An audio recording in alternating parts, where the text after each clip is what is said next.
देखो भाई, पुरुष कमाता हो, प्रगति करता हो, दुनिया में घूमता हो अपने धंधे के लिए, उसके पैर जमीन पर कम रहते हैं, उड़ता रहता है। लेकिन मातृशक्ति घर में ही रहती है और उसका पैर जमीन पर ही रहते, इसलिए पहले उसके पैर की वंदना हम करते हैं। आप कल्पना करो, सब कुछ काम हाथ करता है। किसी को फूल दो, हाथ देगा। कोई माला दे, हाथ ले लेगा। किसी को चंदन करो, हाथ करेगा। किसी को दान दो, हाथ करेगा। किसी को छीन लो, हाथ करेगा।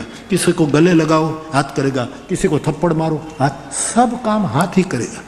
ठीक है, भोजन हाथ करेगा, जल हाथ करेगा, पीना जो भी आप पीते हो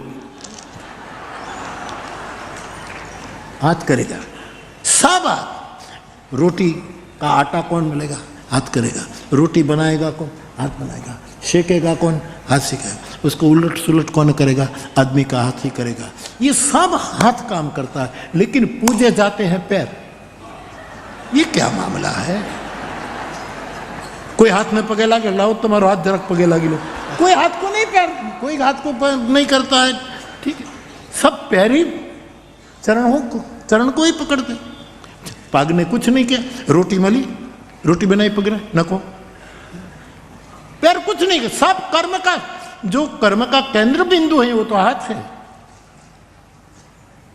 सब काम हाथों से होता है, लेकिन पूजा जाते हैं पैर।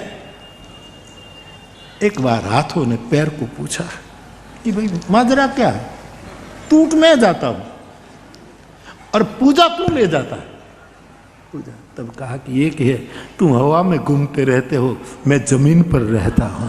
दुनिया में तो जमीन पर जिसके पैर रहेंगे वो पूजे जाएंगे। जो हवा में लटके रहेंगे, मेरे पास ऐसे पत्ने, मेरे पास इतने पैसे, मेरे पास इतने पदार्थ, मेरे पास इतनी प्रतिष्ठा, मेरे पास इतने, वो तो हवा में, जैसे हाथ तो ऐसे ही होते हैं ना, लटको, पूजे जाएंगे। जिसका पैर जमीन पर है वो जगदीश त्रिवेदी।